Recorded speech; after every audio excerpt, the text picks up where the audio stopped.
Baik, hari ini kita akan memulai perkuliahan di pertemuan ke-12.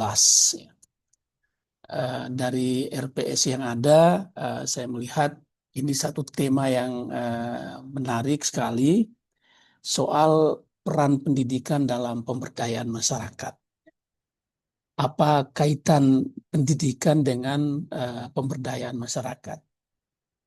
Secara teoritis, secara konsep, barangkali saya tidak bicara terlalu jauh karena kalau konsep pasti di pertemuan-pertemuan sebelumnya teman-teman sudah belajar bersama eh, dengan Ibu Herlina atau mungkin Bapak Ibu dosen yang lain. Tetapi saya ingin sebagai praktisi ingin berbagi pengalaman sekaligus mencoba memantik diskusi bersama kawan-kawan. Kira-kira dalam pengalaman belajar teman-teman sekalian, apa yang teman-teman lihat korelasi antara pendidikan dan pemberdayaan itu sendiri. Apalagi jurusan yang teman-teman ambil ini adalah pendidikan luar sekolah atau pendidikan masyarakat gitu, yang sangat luas cakupannya, yang sangat besar peluangnya untuk bisa mengembangkan kegiatan atau program-program yang memberi ruang pemberdayaan kepada masyarakat. Jadi mindset kita adalah bagaimana membuat masyarakat berdaya, bukan terpedaya gitu ya. Bukan terpedaya karena ilmu kita, bukan terpedaya karena cara-cara kita untuk bekerja bersama masyarakat. Jadi pengalaman yang kita gali, pengalaman yang kita ambil adalah bagaimana pengetahuan itu menjadi pengalaman yang bisa merubah eh, hidup, merubah sikap, dan menyelesaikan persoalan-persoalan yang ada di masyarakat.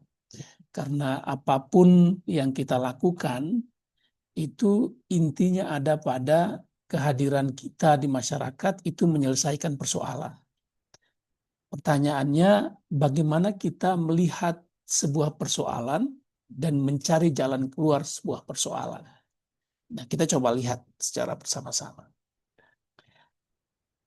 Eh, Sesuai dengan RPS, memang kita punya tujuan pembelajaran atau capaiannya ada tiga ya. Pertama, bagaimana kita melihat keterkaitan hubungan antara pendidikan dan pemberdayaan, tadi sudah saya sampaikan. Lalu yang kedua, ada banyak pilihan pendidikan, ya, pilihan pendidikan formal, pilihan pendidikan informal, pilihan pendidikan non formal, yang kemudian bisa menjadi ruang belajar bagi siapapun, bagi masyarakat atau bagi komunitas untuk bisa meningkatkan kapasitas. Ya, jadi ruang sekolah atau ruang belajar itu tidak hanya pada konsep kita belajar pada pendidikan formal, seorang disebut anak sekolah, seorang disebut mahasiswa, seorang disebut guru, seorang disebut dosen. Itu tidak hanya pada ruang formal semata, tetapi bagaimana ruang-ruang non formal, ruang-ruang informal itu juga bisa menjadi jembatan pengetahuan. Maka ruang ini sangat terbuka bagi teman-teman untuk bisa mendalami lebih jauh. Lalu yang ketiga, sesuai dengan rencana pembelajaran itu ada kira-kira dari proses belajar kita, tidak hanya mungkin hari ini ya, mungkin juga sebelum-sebelumnya atau nanti teman-teman akan bertemu lagi di pertemuan selanjutnya. Teman-teman boleh menuliskan catatan-catatan reflektif. Ya. Tidak banyak, tetapi sebagai bagian dari sejauh mana teman-teman menangkap pengetahuan sekaligus merefleksi. Karena pendidikan itu kerjanya kerja refleksi, kerja imajinatif, kerja berpikir begitu. Jadi kerja kognitif itu adalah kerja reflektif, sementara aksi, action, itu adalah sebuah proses untuk mengejawantah pengetahuan-pengetahuan yang teman-teman sudah ketahui, lalu melakukan aksi-aksi, baik aksi sosial atau aksi pemberdayaan yang teman-teman lakukan itu bagian dari bagaimana menggali pengalaman menjadi fakta-fakta atau menjadi sesuatu yang nyata di lapangan. Nah, saya ingin memulai dengan kerangka konsep secara sekilas ya, teman-teman. Sekarang boleh buka mic ya. Eh, Menurut kawan-kawan, konsep pemberdayaan pendidikan kalau diilustrasikan seperti gambar ini, kira-kira apa pandangan teman-teman atau apa keterkaitan kawan-kawan sekalian tentang pendidikan dan pemberdayaan? Nah, sekarang satu-satu boleh buka mic atau boleh chat ya, boleh boleh chat. Saya ingin mendalami lebih awal soal bagaimana pemahaman teman-teman soal pemberdayaan dan pendidikan kalau dilihat dari ilustrasi gambar ini. Silakan. Yang mau bicara boleh, yang mau chat boleh.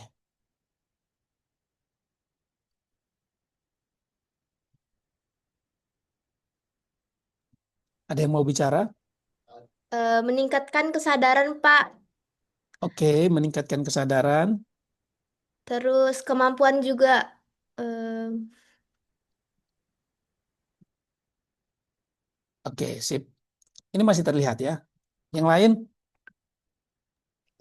Meningkatkan potensi dalam dirinya, Pak.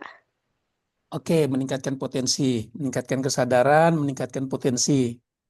Oke. Ada lagi? Satu lagi yang cowok-cowok.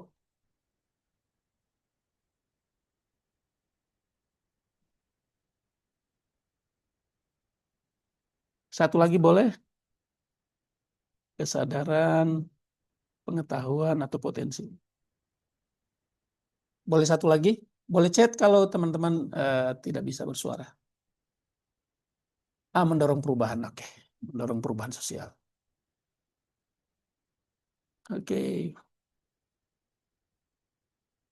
Oke, yang pertama tadi soal bagaimana membangun kesadarannya.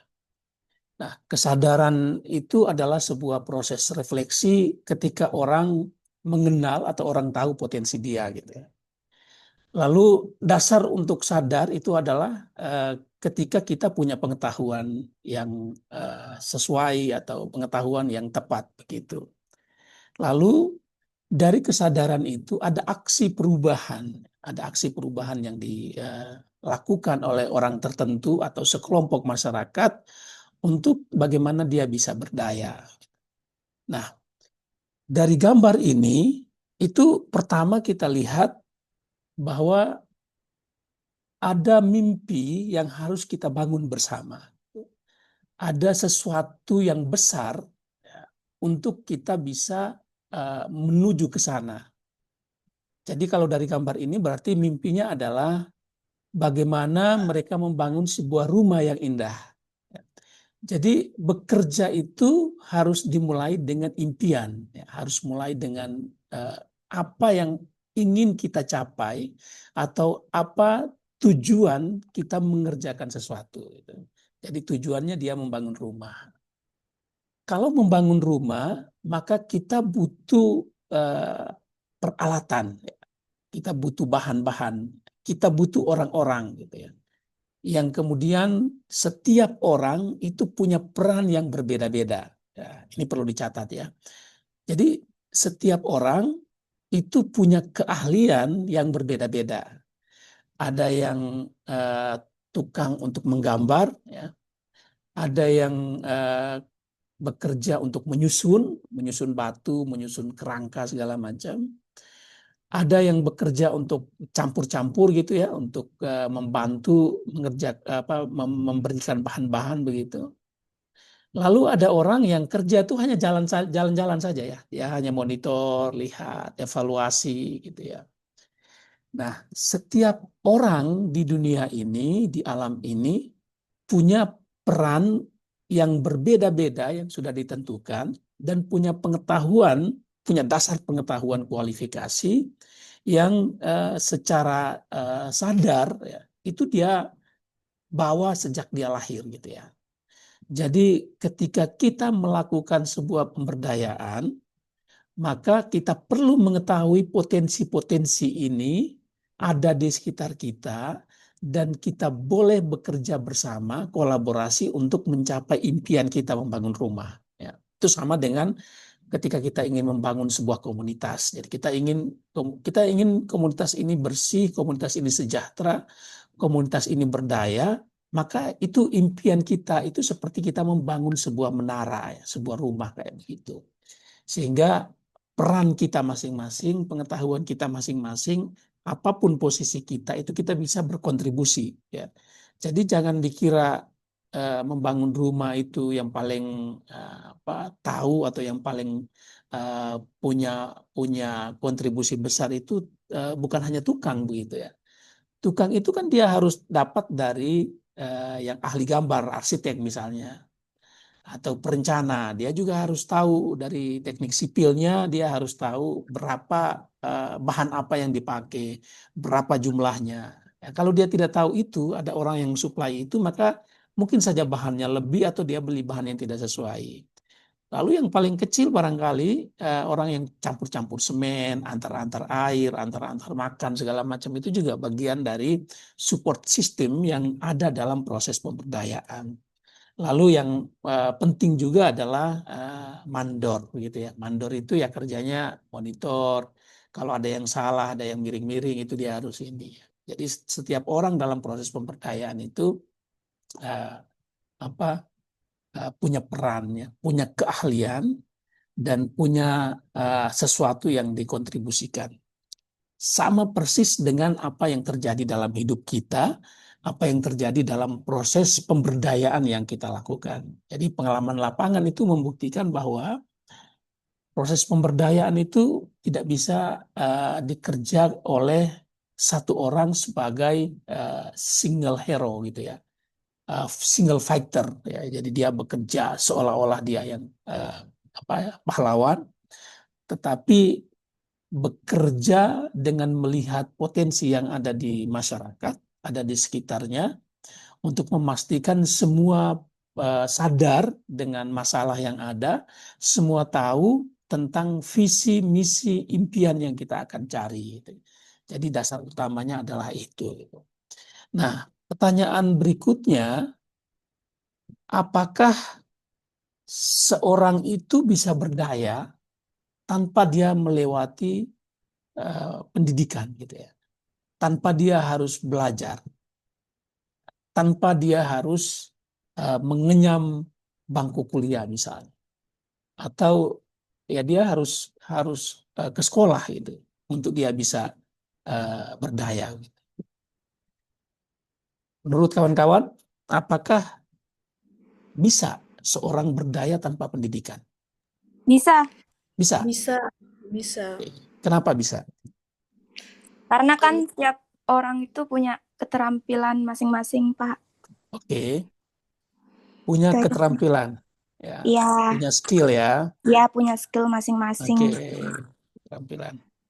Berikut, boleh 3 orang lagi ya. Silakan. Boleh, bisa dikarenakan semua orang itu memiliki life skill yang harus dikembangkan, tidak harus menempuh jalur pendidikan saja, Bapak. Semua bisa berkembang ya, karena dia punya life skill ya. Ya, iya, Bapak. Oke, ya, keterampilan hidup. Oke. Satu lagi.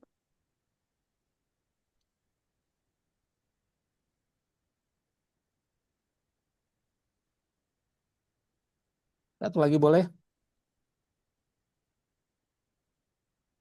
Tadi sudah ada keterampilan, skills, ya sebenarnya hampir sama. Tadi life skill, tapi mungkin dia lebih luas ya. Life skill itu bisa bagaimana dia terampil terhadap satu bidang gitu ya.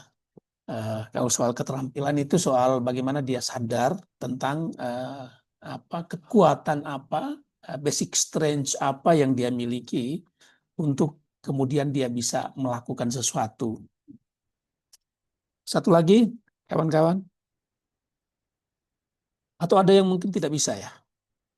Dia harus sekolah. Oke, boleh chat saja ya, kawan-kawan boleh chat. Biar saya dapat 3 perspektif sebagai fondasi. Ke slide berikutnya.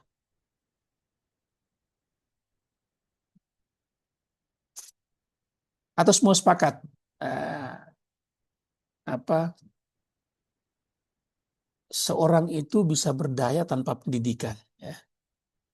Oke, kalau kita semua sepakat, maka simpulannya adalah seorang itu bisa berdaya kalau dia sadar tentang kemampuan dia, gitu. Dia sadar tentang kekuatan dia. Dia sadar tentang eh, life skill atau tujuan hidup dia. Dia mampu menjawab kalau bahasa kerennya bilang big why.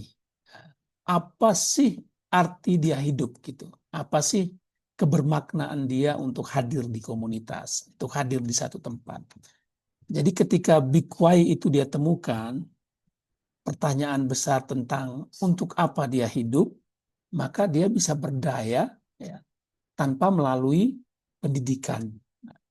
Nah, pendidikan itu dimaksud ya mungkin seperti pendidikan formal. Mungkin dia tidak kuliah, ada orang yang hanya tamat SD, tetapi dia bisa berdaya. Tetapi yang paling utama adalah dia terbangun pemahamannya, terbangun kesadarannya tentang potensi besar apa yang dia miliki, dan itu tidak hanya harus melalui pendidikan formal.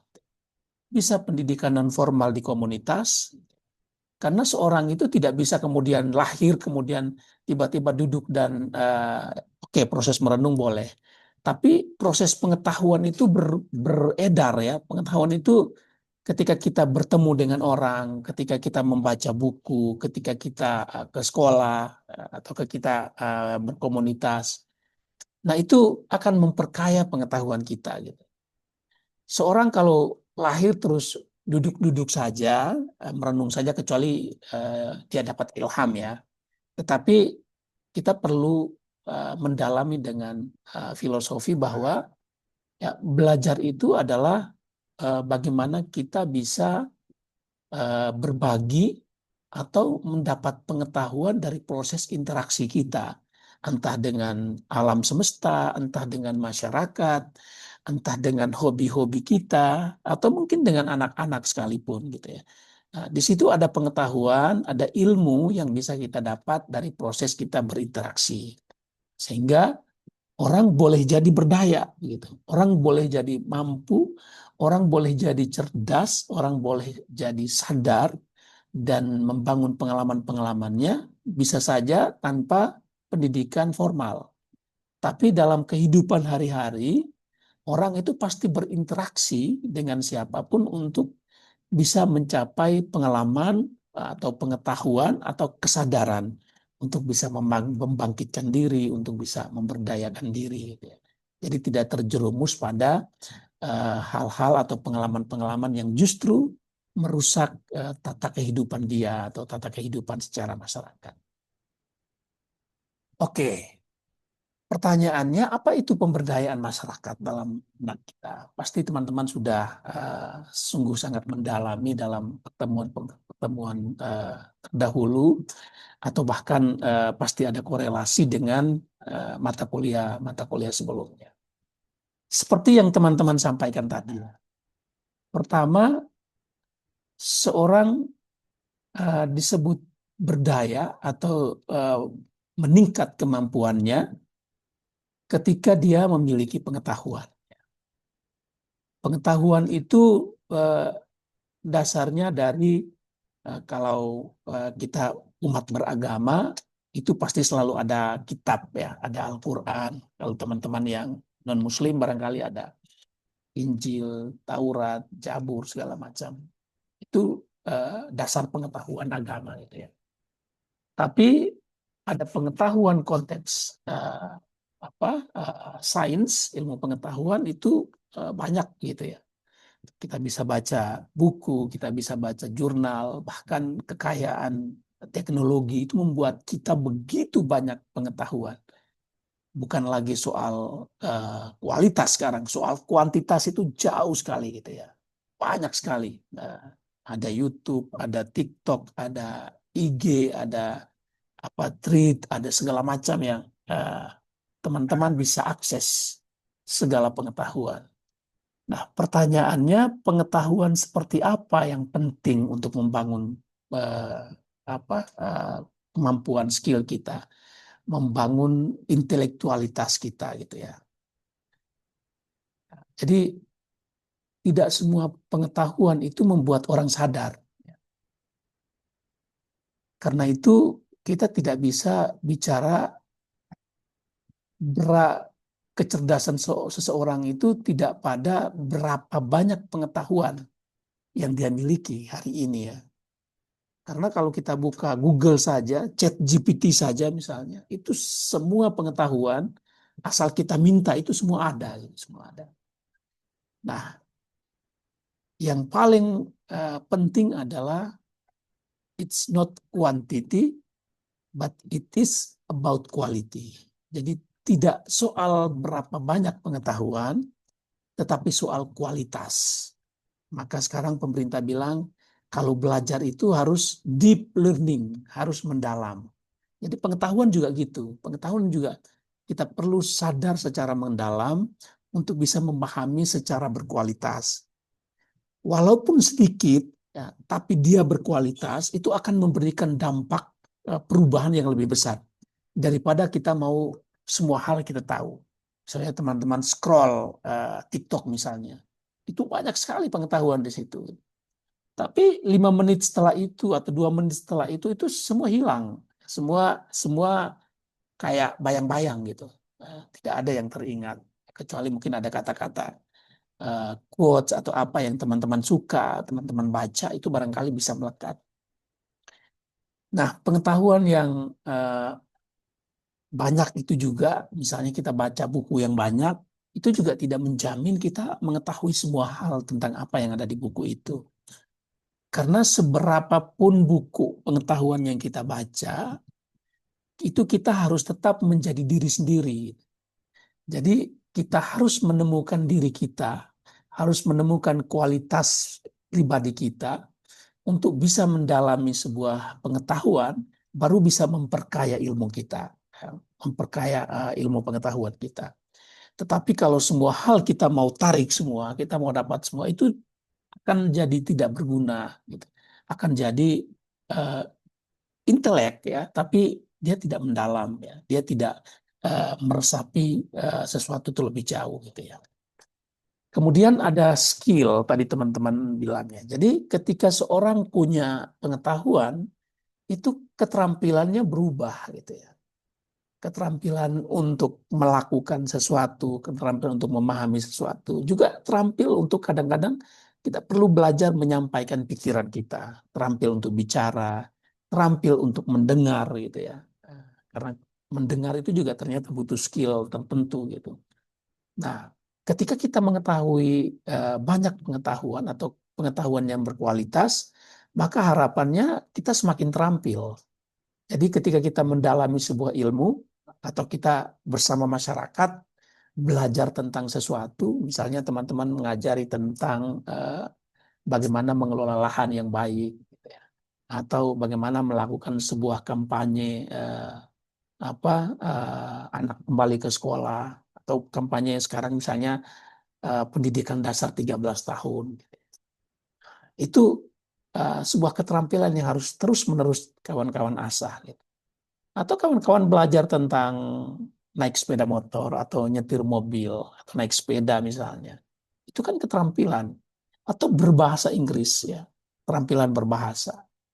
Atau bahasa daerah misalnya. Nah itu skill yang harus terus diasah dari pengetahuan-pengetahuan yang kawan-kawan miliki. Sehingga ada korelasi, ada hubungan antara pengetahuan dan keterampilan kita gitu. Lalu keterampilan itu butuh kesadaran, butuh refleksi ya. Karena pengetahuan itu ada dua ya, imajinatif, dia reflektif, kemudian aksi. Jadi kesadaran kritis kita untuk melakukan aksi-aksi itu adalah perubahan sikap. Jadi kalau kita terampil saja, tidak ada sikap, tidak ada aksi, maka ilmu yang kita punya itu tidak berguna gitu ya.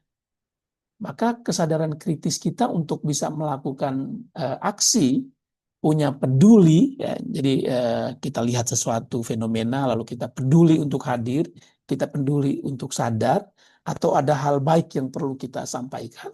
Nah, itu adalah kesadaran kritis. Ya. Kita tahu arahnya, direksinya. Misalnya kita harus jalan ke kiri, kita harus jalan lurus, atau kita harus jalan ke kanan. Itu kesadaran kritis. Atau teman-teman mau dasarnya misalnya, teman-teman mau berdoa dan tidak berdoa, itu kesadaran kritis. Kalau menganggap ya sudah, saya sudah ditakdirkan Tuhan begini, lalu teman-teman tidak punya kesadaran kritis untuk meminta atau memberi hati yang lapang tentang sesuatu, nah itu akan kembali pada bagaimana pengetahuan dan skill kawan-kawan itu berdaya guna gitu ya. Sehingga kesadaran kritis itu adalah sikap-sikap untuk kita bisa melakukan sesuatu atau aksi-aksi untuk melakukan sesuatu. Lalu yang terakhir, kita bisa mengambil kebijakan. Jadi kebijakan itu ada tata bijak gitu ya, hukum formal, hukum non formal segala macam. Kita bisa mengambil sikap untuk mengambil keputusan, dan yang paling dewasa itu adalah tanggung jawab. Jadi kalau kita punya pengetahuan, kita tampil dan kita punya kesadaran, tinggal kita memilih apakah mau bertanggung jawab atau tidak gitu. Tanggung jawab terhadap diri kita sendiri supaya berdaya sebelum kita berdayakan orang lain, atau kita tanggung jawab terhadap fenomena hidup yang terjadi. Misalnya ada kerusuhan di mana, atau ada busung lapar terjadi di mana, atau ada banyak sekali anak yang tidak sekolah di mana-mana begitu. Nah, tanggung jawab kita itu apa? Gitu. Nah, keputusan itu adalah tanggung jawab gitu ya. Tanggung jawab atas hidup. Karena Tuhan menitipkan kita hadir hari ini di tengah masyarakat saat ini, apa tanggung jawab kita? Tanggung jawab moral, tanggung jawab material barangkali, atau tanggung jawab spiritual. Yang paling mudah, murah itu dan masuk akal itu berdoa misalnya. Apa kita mau juga berdoa gitu, bertanggung jawab terhadap sebuah fenomena, sebuah kejadian. Ya. Sehingga kedewasaan berpikir dalam sebuah pemberdayaan adalah bagaimana kita berani bertanggung jawab, gitu. Mengambil peran. Tanggung jawab itu peran berarti ya. Dan kita tidak bisa menafikan bahwa tanggung jawab itu kan biarkan negara punya kewajiban gitu ya.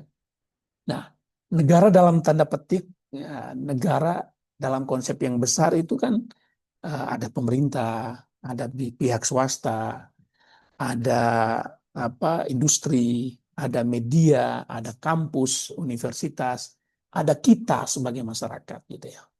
Dan mungkin ruang terkecil itu orang per orang atau keluarga gitu ya.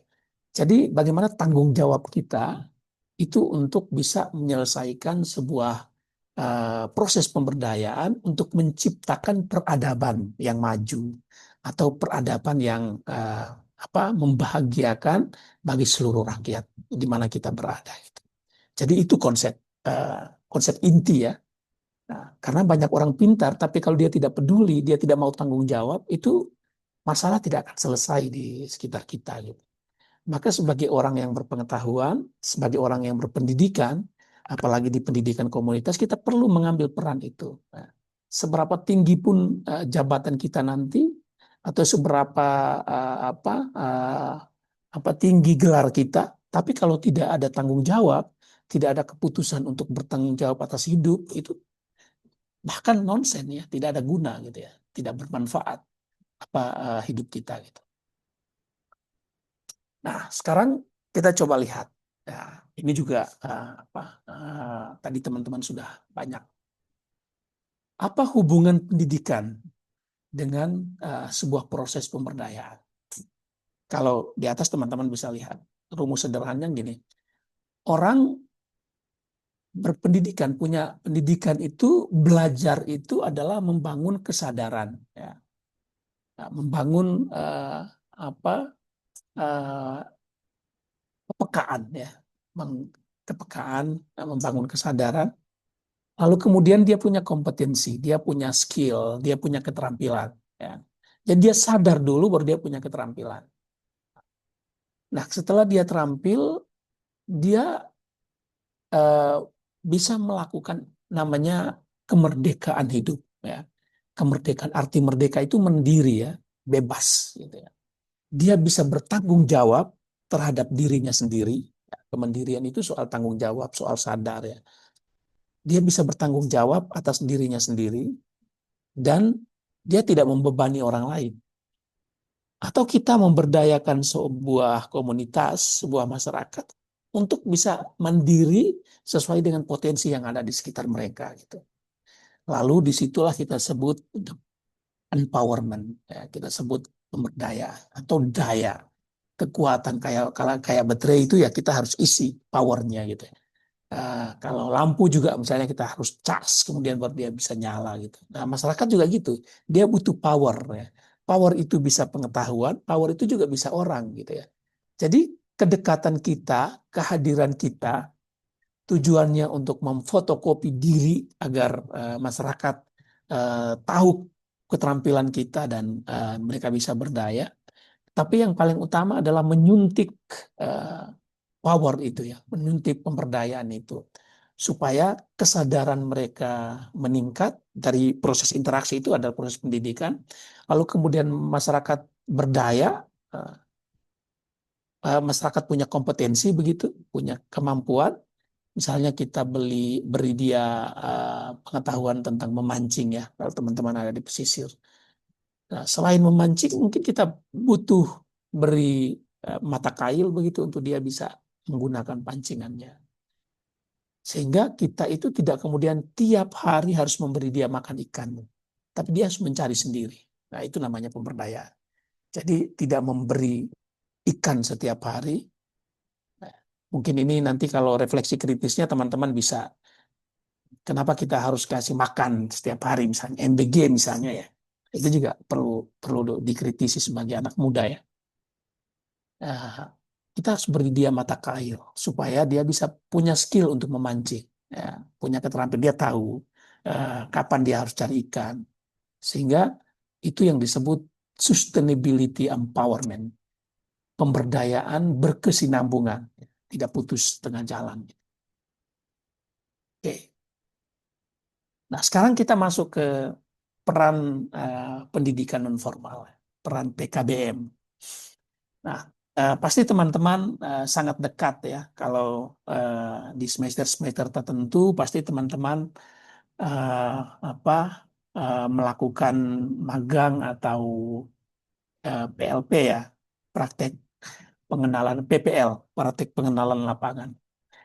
Saya kebetulan setiap tahun itu di tempat kami di sekolah itu ada PKBM, ada sekolah alam yang PAUD, kemudian ada kegiatan-kegiatan pemberdayaan komunitas. Setiap tahun tuh teman-teman mahasiswa magang dari prodi pendidikan masyarakat atau pendidikan luar sekolah itu 6 bulan selalu berada di sana. Jadi dari bulan Juli sampai ini baru minggu lalu baru penarikan. Biasanya Desember itu menjelang semester akhir itu ditarik begitu ya. Baru minggu lalu penarikan. Jadi setiap tahun gitu ya. Setiap tahun tuh kami magang, anak-anak magang di sana di Kupang ya. Nah, apa yang kami lakukan atau apa yang biasa teman-teman PKBM, Pusat Kegiatan Belajar Masyarakat ini lakukan, itu lebih pada memberi warna tentang pendidikan itu sendiri. Kalau pendidikan kita di pendidikan formal itu kan menyesuaikan dengan target kurikulum atau target pembelajaran yang sudah diberikan, target mata pelajaran, target mata kuliah gitu ya.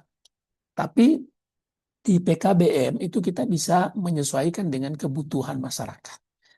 Jadi apa yang sejatinya dibutuhkan oleh masyarakat yang bisa kita kapasitasi, yang bisa kita ciptakan ruang belajar untuk bisa menyelesaikan persoalan-persoalan pendidikan atau persoalan-persoalan kehidupan yang ada di masyarakat. Misalnya komunitas kita bertani, ya kita perlu untuk meningkatkan pengetahuan tentang skill pertanian. Atau kita yang berada di industrialisasi, misalnya menciptakan, menghasilkan penjahit misalnya ya, fashion ya, fashion misalnya. Nah itu kita bisa latih masyarakat untuk, atau mungkin ekonomi kreatif. Jadi ada banyak bahan, ada banyak materi, atau ada banyak hal yang perlu bisa diuangkan, atau sesuatu bisa diuangkan. Ya, itu kita bisa mengajarkan tentang bagaimana kita melakukan startup bisnis. Kita memulai sebuah bisnis untuk kita bisa berdaya secara kehidupan, juga berdaya secara ekonomi. Karena selalu tantangannya kalau kita belajar itu tantangannya selalu di ekonomi gitu ya. Bagaimana pendidikan itu bisa menghasilkan uang. Kita sekolah juga kadang-kadang gitu. Kita berharap setelah kuliah dapat pekerjaan yang lebih baik, kita bisa hasilkan uang gitu. Tapi kita juga bisa berbalik, bahwa ya uang itu bukan nomor sekian gitu ya, bukan tujuan akhir. Tapi proses belajar itu yang utama. Ya, pengalaman-pengalaman seperti ini yang utama gitu. Kita bisa bertemu, bisa diskusi, bisa berkenalan dengan banyak kawan-kawan. Itu adalah pengalaman yang sangat kaya gitu ya. Karena kita tidak tahu nasib setiap orang yang ada di sekitar kita saat ini. 5 tahun yang akan datang setelah kita kuliah misalnya, ya sudah bisa jadi, bahkan mungkin ada yang bisa bupati, gubernur, anggota DPR, atau pengusaha sukses. Ya, itu juga bisa berdampak ke kita karena teman kita gitu ya. Sehingga proses pemberdayaan itu kait mengait, ya, bisa saling terhubung. Sehingga kita perlu memastikan bahwa bagaimana sebuah pengetahuan atau sebuah skill yang kita belajarkan kepada masyarakat, pada komunitas itu betul-betul berdasarkan kebutuhan mereka. Karena kalau mereka butuh, kita tidak perlu ngajak, mereka akan datang sendiri. Mereka akan tahu sendiri tentang kebermanfaatan pembelajaran itu. Lalu lebih fleksibel, jadi dia bisa belajar dimanapun, ya, mau di ruang kelas, mau di luar ruang kelas, mau di kebun, mau di ternak, mau di manapun itu dia bisa belajar. Gitu ya. Tidak harus punya ruang kelas, gitu. Tidak harus punya ruang ber-AC juga ya. Tapi dia bisa belajar kapanpun, waktunya disesuaikan, mau pagi, siang, malam, boleh. Gitu ya. Kita menyesuaikan dengan itu. Lalu kemudian kontekstual dengan kehidupan warga. Ya. Bagaimana pembelajaran itu tidak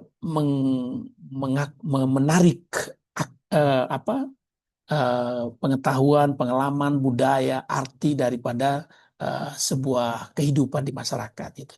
Jadi apa yang ada di sekitar itu yang dipelajari.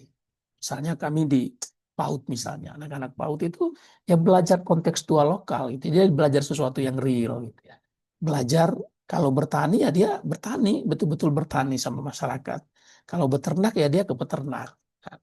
Jadi atau misalnya dia belajar ke bengkel misalnya. Dia dalam konteks dia belajar sesuai dengan apa yang ada di masyarakat.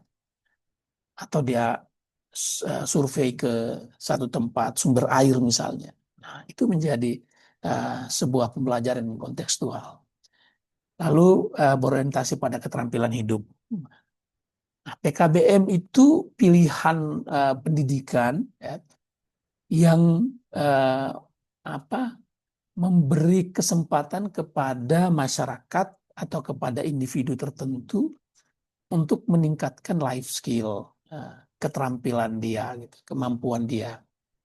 Tetapi yang paling utama memang adalah bagaimana membangun, dia tahu dulu life skill itu modelnya apa yang dia paling suka, yang buat dia passionate, jadi dia tertarik sekali sampai lupa waktu, lupa tidur, lupa segala-galanya, itu passionate gitu ya. Jadi apa yang dia suka, apa yang dia senangi, lalu kita beri ruang untuk dia belajar. Kita bisa membuka kesempatan untuk dia untuk bisa belajar. Gitu.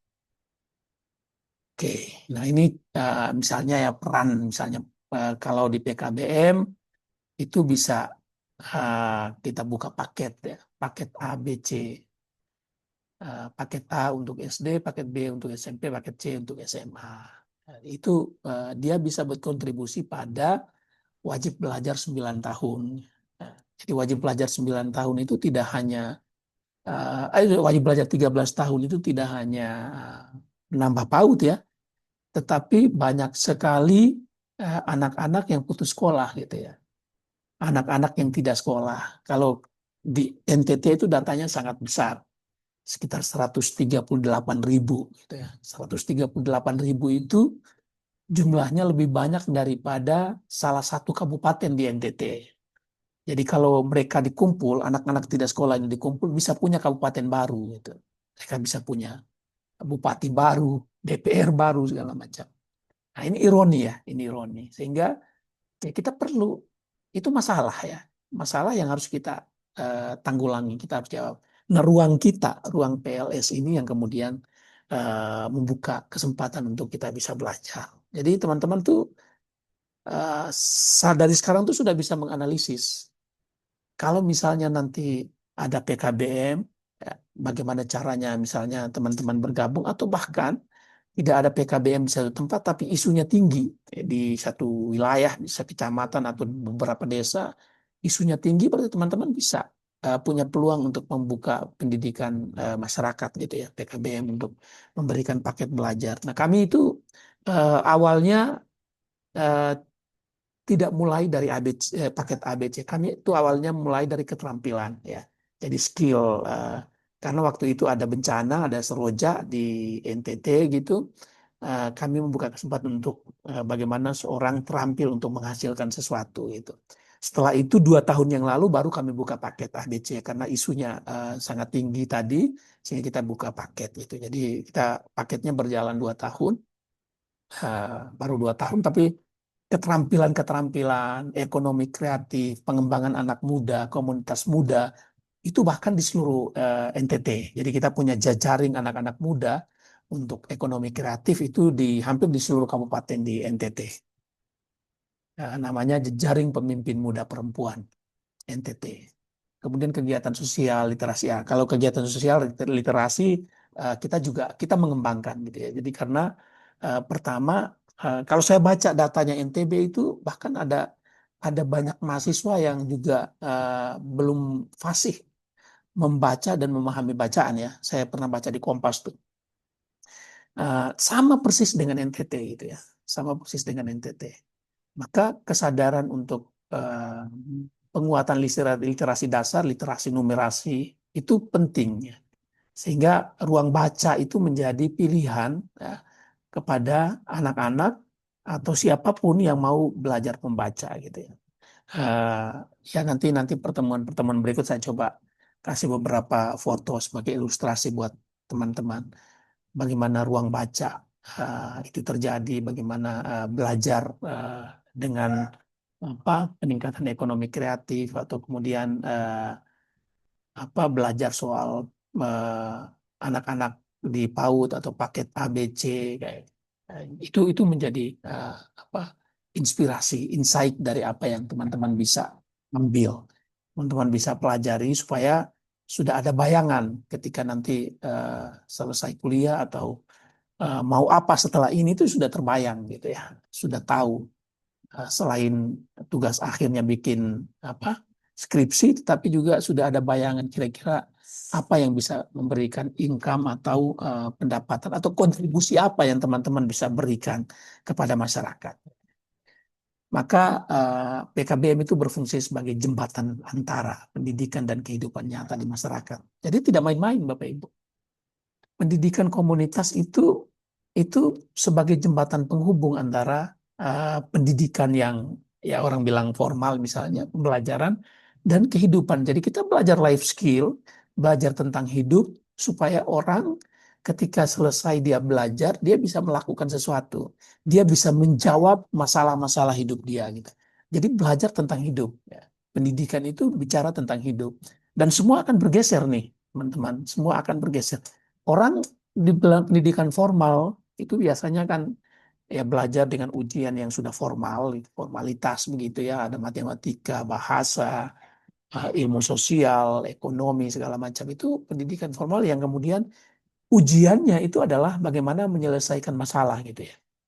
Tapi pendidikan di komunitas itu ujiannya adalah bagaimana menyelesaikan masalah hidup, menyelesaikan persoalan-persoalan yang dia hadapi. Nah, ketika dia mampu berdaya, ya ceritanya sudah berbeda gitu ya. Orang dengan pendidikan dalam tanda petik pendidikan komunitas, tapi kemudian dia berdaya dan banyak sekali cerita soal itu. Banyak sekali cerita soal ada teman saya yang jadi konsultannya kita itu dia tidak tamat SMA, tapi dia lanjut di PKBM paket, terus dia kuliah, dia belajar, dia tuh pernah kerja di mana-mana di kampus, pernah di Kitabisa juga. Jadi sekarang dia itu sebagai filmmaker, dia membuat film skenario, tapi filmnya itu tentang pemberdayaan komunitas perempuan gitu ya. Eh, apa? Jadi bagaimana dia merasa bahwa kadang-kadang pendidikan ini tidak harus di pendidikan formal gitu ya. Pendidikan harus tamat SMA misalnya. Tapi dia bisa ngambil paket dan dia bisa memberdayakan diri dan memberdayakan orang lain, bahkan keluarganya. Dia bisa memberdayakan keluarganya. Nah, itu contoh real, contoh nyata yang kita bisa belajar. Dan banyak sekali teman-teman atau jejaring kami, namanya jejaring sekolah alam jaringan JISAN, jaringan sekolah alam Nusantara, itu lebih banyak sekolahnya itu PKBM. Ya, lebih banyak sekolahnya itu paket. Karena mungkin orang di Jawa itu sudah wawasannya sudah terbuka ya. Belajar itu bukan soal ijazah, gitu. Tapi bagaimana dia punya pengetahuan dan dia bisa berguna bagi masyarakat. Sehingga ijazah itu mau dipaket, mau di mana itu sama-sama gitu. Tapi konteks di NTT, NTB bahkan mungkin masih sama ya. Orang pikir sekolah itu ya ijazah itu ya sekolah formal. Padahal paket pun dia bisa kuliah, dia bisa cari kerja, dia bisa. Jadi mindset itu, perspektif itu yang perlu kita pelan-pelan merubah. Perlu pelan-pelan kita sadarkan. Supaya orang tahu bahwa sekolah itu tidak hanya di formal, ada di non formal. Itu tugas rumah kita ya, pekerjaan rumah kita. Nah, ya peran strategisnya PKBM kalau teman-teman bergelut atau teman-teman melihat, maka dia perlu pertama itu mengenali masalah hidup yang saya bilang tadi ya. Yang paling utama yang kita lakukan itu adalah tahu masalahnya apa. Jadi teman-teman bergerak bisnis apapun atau kegiatan apapun itu tahu masalahnya. Bahkan teman-teman kuliah ini juga harusnya sudah tahu masalahnya. Masalahnya apa di masyarakat. Saya kuliah ini supaya saya selesai, saya jawab masalah itu gitu. Jadi masalah itu harus ditahu. Nah, kalau untuk menganalisis banyak ya toolsnya ya. Misalnya kalau di pemberdayaan kita biasa pakai misalnya pohon masalah atau pohon solusi ya orang bilang. Kita tahu masalahnya apa di batangnya, masalah utamanya, penyebabnya apa sebagai akar-akarnya, akarnya itu penyebabnya itu kita ada solusi gitu ya, ada bunganya atau buahnya atau daunnya itu sebagai solusi-solusi yang kita perlu cari gitu ya. Sehingga peran PKBM itu strategis untuk bisa menyelesaikan masalah itu. Sehingga ketika kita belajar ya, dengan masyarakat atau dengan anak-anak itu mereka tahu masalah dan mereka bisa menyelesaikan. Nah, kemudian ya ada masalah, ada solusi begitu ya, menemukan solusi. Cita-citanya apa gitu ya, mimpinya apa, yang akhir ingin kamu belajar ini apa solusinya, Ah, kamu mau kemana tujuanmu, selesaikan apa gitu, itu solusi. Kemudian mengembangkan keterampilan praktis. Ya, kita skillnya dikembangkan, keterampilannya dikembangkan, lalu kemampuan juga di-upgrade, ditingkatkan. Kemudian yang terakhir ya berani mengambil keputusan tadi, berani bertanggung jawab. Nah, itu peran strategis yang itu berputar gitu ya teman-teman. Dia mengenal masalah oke, tahu solusi oke, skillnya diasah oke, lalu kemudian berani bersikap, berani melakukan aksi. Jadi kalau teman-teman sudah punya banyak pengetahuan, banyak ilmu di kuliah, kalau tidak berani mengambil sikap, tidak berani bekerja, ya itu hilang, pengetahuan itu hilang. Dan saya lupa nama apa pakar yang bilang kesalahan fatal, kesalahan terbesar yang teman-teman alami di hidup ini adalah tidak mencoba atau takut pada kesalahan. Jadi ketika kita berani mengambil sikap, itu harus berani salah gitu. Dan tidak ada orang yang salah itu aib atau salah itu kutukan. Itu eh, ya ada salah persepsi barangkali ya. Tetapi kesalahan itu adalah cara untuk kita memperkaya pengetahuan. Ya, jadi kata Thomas Alva Edison yang dia bilang, saya tuh gagal 1000 kali ya, tapi bukan saya gagal. Saya hanya menemukan cara yang berbeda gitu. Jadi kalau teman-teman tidak coba, ya, tidak melakukan sesuatu, tidak mau salah, tidak mau kalah, itu kita tidak akan maju-maju. Kita tidak akan berkembang. Jadi harus mulai mumpung masih muda, mumpung masih mahasiswa, atau mumpung nanti setelah kuliah juga masih muda, lakukan apapun yang teman-teman anggap atau harap itu baik, tapi kalau dia salah, anggap itu sebagai temuan baru, kawan-kawan. Sebagai sebuah pengalaman baru, bukan sebuah kesalahan fatal. Kadang-kadang kesalahan pendidikan kita, kalau orang salah, itu nilainya merah gitu ya, angkanya merah. Tetapi salah itu sebenarnya menemukan cara baru. Ya. Saat cara ini belum sukses, ya kita harus temukan cara baru, gitu, jalan baru. Karena ya ini kan soal cara pengetahuan itu kan soal tidak hanya soal apa, tidak hanya soal apa yang kita pelajari, tapi cara untuk kita belajar, cara untuk kita menemukan itu yang harusnya banyak. Ya, jadi goalsnya itu satu, tapi strateginya banyak. Ya. Jadi orang bilang write your strategy on wall and write your goals on wall, write your strategy on grace. Jadi catat impianmu, catat goalmu itu di dinding supaya dia tidak terhapus, kamu lihat terus. Tapi catat strategimu itu di pasir supaya kalau dia terhapus, kamu bisa tulis lagi yang lain. Itu ombaknya datang, hapus dia, kamu nulis lagi caranya seperti apa strategi. Jadi kamu menemukan cara itu berkali-kali, salah berkali-kali itu tidak soal, asal goalsmu itu kamu tahu. Yang tadi di awal, goal kita membangun rumah yang indah gitu ya. Jadi apapun caranya kita menyiapkan bahan, menyiapkan orang, itu bisa membangun rumah itu. Ya tujuan kita membangun rumah. Caranya, jalannya itu bisa berbeda-beda gitu. Kita boleh menganalisis tadi saya bilang pohon masalah, tapi secara sederhana teman-teman bisa gunakan pertanyaan sederhana ya. Misalnya siapa yang bisa ikut? Kalau kita punya PKBM itu siapa saja yang ikut di situ gitu.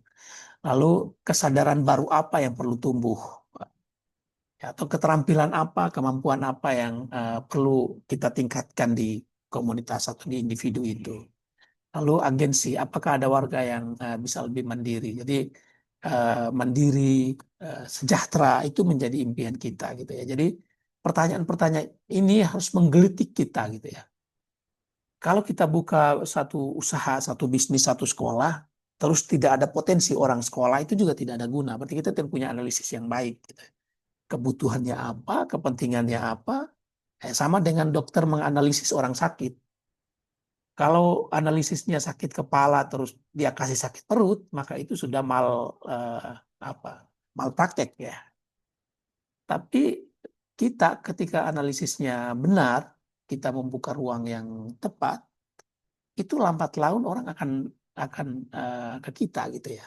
Jadi selalu punya analisis, analytical thinking untuk melihat kira-kira ruang usaha ini atau sekolah yang kita bangun ini, adakah potensi orang mau datang belajar?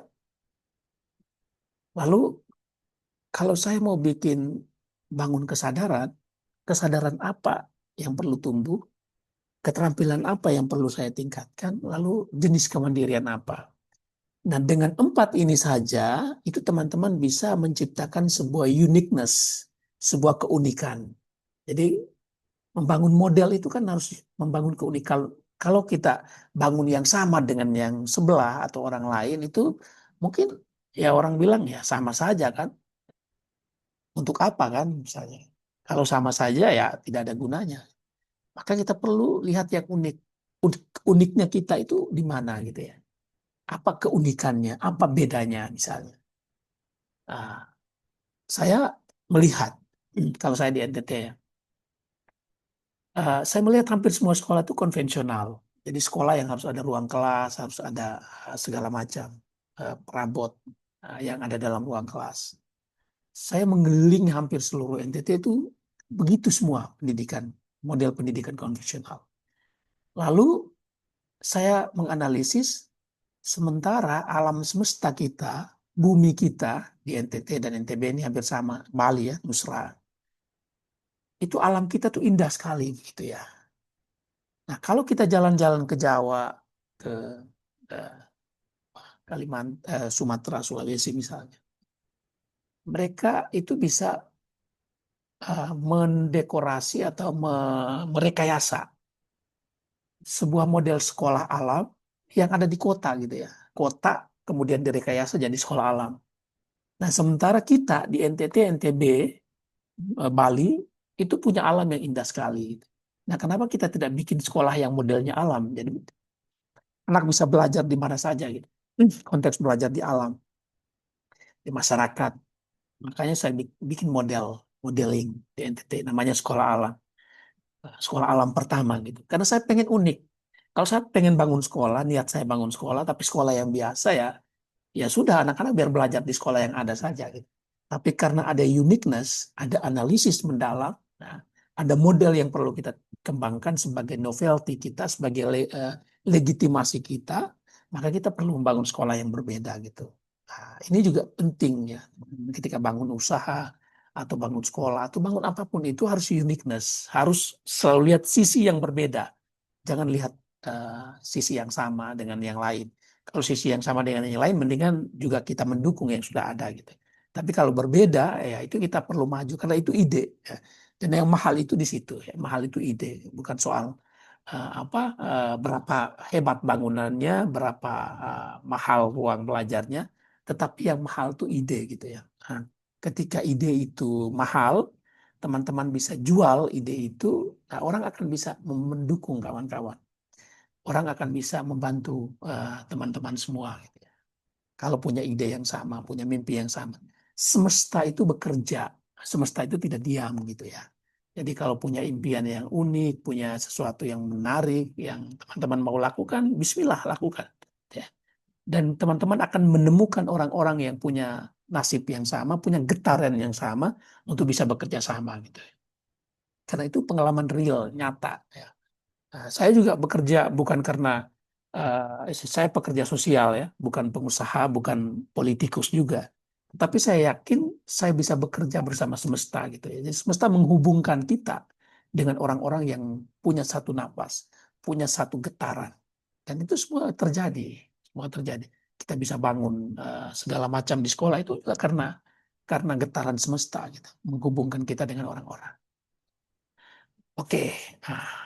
Ya ini saya kira sudah banyak tadi kita diskusi ya. Berdaya itu tidak berarti terpedaya ya. Atau bagaimana kita bisa membuat orang berdiri ya sebagai warga sipil, warga masyarakat yang bisa saling membantu satu sama lain gitu ya. Bisa berdiri untuk menopang ekonomi keluarga, ekonomi masyarakat. Dan di situ sebuah peradaban akan diciptakan gitu. Sehingga kata berdaya sendiri itu harus ditanam lebih awal, lebih dulu di pengetahuan diri kita, kemudian kita bisa memberdayakan orang lain. Mohon maaf ini waktunya sudah lewat ini, 4 menit. Sorry, saya kadang-kadang lupa waktu.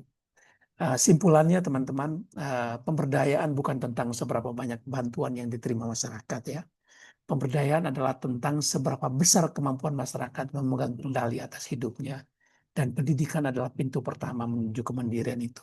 Jadi berdiri di atas kaki sendiri, merdeka dalam arti yang luas. Bagaimana kita membuat rakyat merdeka, masyarakat merdeka, itu dari proses pemberdayaan. Jadi tidak kemudian memberi mereka bantuan A, bantuan B, bantuan C secara langsung, tapi bagaimana masyarakat menemukan potensi yang ada dalam diri mereka, yang ada di sekitar mereka, Lalu itu akan membuat mereka mampu, mereka berdaya, dan perubahan akan terjadi. Dan kita akan lihat dengan segala senyum yang bisa kita curahkan karena kita sudah berada di jalan yang benar, sudah membangun jembatan yang benar. Saya kira itu Bapak Ibu sekalian, teman-teman semua. Mohon maaf agak kelebihan waktu 5 menit kayak ini ya. Oke, 5 menit pas. Terima kasih banyak. Ini absennya boleh diisi ya. Oke. Kakak Rahma ya, kesuksesan bergantung pada kerja keras, kemauan belajar terus-menerus, belajar mandiri, keterampilan berskill seperti berdagang atau kewirausahaan. Oke, oke. Boleh ya. Jadi kita kerja keras, ya selain kerja keras ya kerja cerdas juga ya. Karena ya, keterampilan wirausaha itu jalan. Tapi banyak juga orang sukses ya, orang sukses di dunia ini. Dia tidak kerja keras, tapi dia kerja cerdas. Nah, kerja cerdas dan sesuatu yang kadang-kadang kita lupa itu adalah keberuntungan gitu ya. Jadi orang tuh bisa beruntung. Orang jadi hebat, orang jadi kaya, itu karena keberuntungan. Jadi jalan yang dia ambil itu tepat, sesuai begitu.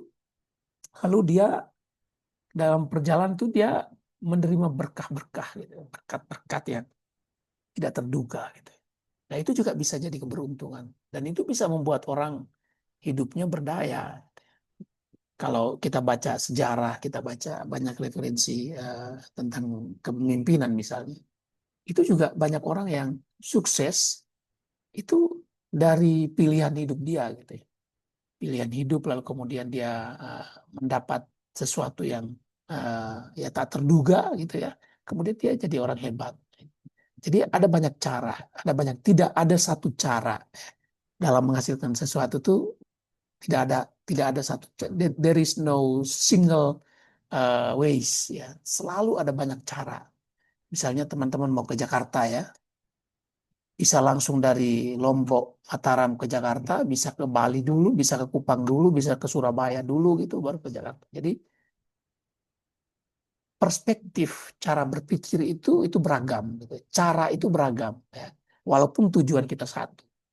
Sehingga cara-cara itu yang perlu kita dalami secara bersama-sama. Oke, terima kasih banyak teman-teman, Bapak Ibu semua.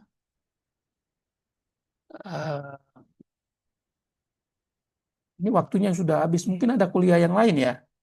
Apakah ada yang mau bertanya atau menyampaikan sesuatu kah? Mungkin bisa 1 menit. Jangan lupa absennya ya.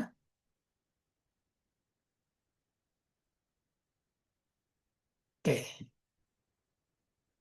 Baik, kalau tidak ada kita akhiri ya, teman-teman semua. 1 jam ini waktu yang sangat mepet, waktu yang sangat singkat. Mudah-mudahan pertemuan ini bisa membuka cakrawala berpikir kita bersama soal pendidikan dan pemberdayaan. Di pertemuan yang lain, kita akan coba dalami lagi konsep-konsep pemberdayaan dan juga bagaimana memastikan kita menjadi aktor utama dari sebuah proses pemberdayaan itu sendiri. Terima kasih banyak. Selamat pagi. Assalamualaikum warahmatullahi wabarakatuh. Salam sejahtera untuk kita semua. Waalaikumsalam warahmatullahi Waalaikumsalam wabarakatuh, Pak. warahmatullahi wabarakatuh. Terima kasih, Pak.